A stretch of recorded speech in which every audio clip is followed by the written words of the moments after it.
Hi friends, hello, welcome to our channel smart family. ఈరోజు రాగి ముద్దనైతే తయారు చేసుకుందామండి. రాయలసీమ స్పెషల్ రాగి పిండి గురించి అందరికీ తెలిసిన విషయమే కదండి. ఇందులో కాల్షియం, ఐరన్ పుష్కలంగా ఉంటాయి. ఇలాంటి హెల్తీ రెసిపీస్ పిల్లలకు చేసి పెడితే బలంగా తయారవుతారు. నేనైతే ఒక గ్లాసు బియ్యాన్ని ముందుగా కడిగి పక్కన పెట్టుకున్నాను. ఒక కప్పు బియ్యాన్ని అయితే ముందుగా నానబెట్టుకొని 1/2 అవర్ పక్కన ఉంచుకోవాలి.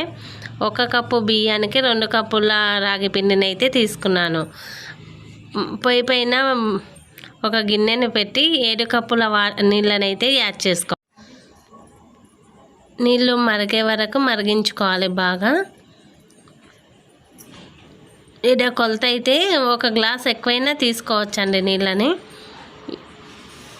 నీళ్ళు మరుగుతుంటే ముందుగా కడిగి పెట్టుకున్న బియ్యాన్ని అందులో వేసేసుకొని మూత పెట్టి బాగా మెత్తగా ఉడికే వరకు ఉడికించుకోవాలి.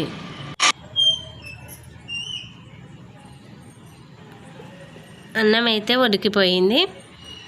బాగా కలుపుకోవాలి, మెత్తగా కలుపుకోవాలి. రుచికి సరిపడా ఉప్పునైతే వేసేసుకొని కలుపుకుంటున్నాను. ఇట్లా మెత్తగా కలుపుకోవాలి. అన్నాన్ని బాగా కలుపుకొని అందులో 2 గ్లాసుల రాగి పిండిని అయితే ఒక లేయర్గా వేసేసుకొని మూత పెట్టుకుందాం.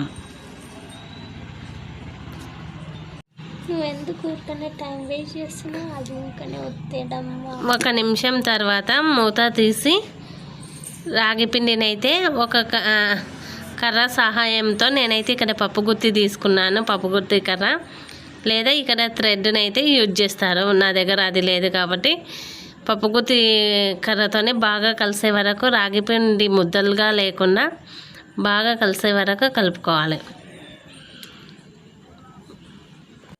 ఈ విధంగా బాగా కలుపుకొని మెత్తగా రుబ్బుకోవాలండి. బాగా అసలు చిన్నది మంట మీద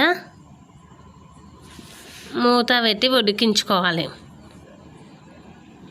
ఉడికిపోయింది రాగి సంకటి అయితే. ఇది ఒక ప్లేట్లోకి తీసుకొని మనకు ముద్ద సైజు ఏ విధంగా కావాలంటే ఆ విధంగా అంతా తీసుకోవాలి. నేనైతే 4గురికి సరిపడా తయారు చేసుకున్నాను రాగి ముద్ద. ఒక్కొక్కటిగా ముద్దలుగా తయారు చేసుకోవచ్చు. కొంచెం కొంచెం వాటర్ నద్దుకొని ఇలా ముద్దలుగా రౌండ్గా చుట్టేసుకోవడమే. నేనైతే గుత్తొంకాయ కూర కాంబినేషన్ రాగి ముద్ద అయితే తింటున్నాను. టేస్ట్ అయితే బాగుంది. ఈ వీడియో నచ్చితే లైక్ చేయండి, షేర్ చేయండి, సబ్స్క్రైబ్ చేసుకోవడం మర్చిపోవద్దు. Thanks for watch. ఇలాంటి యూస్ఫుల్ వీడియోస్ మరెన్నో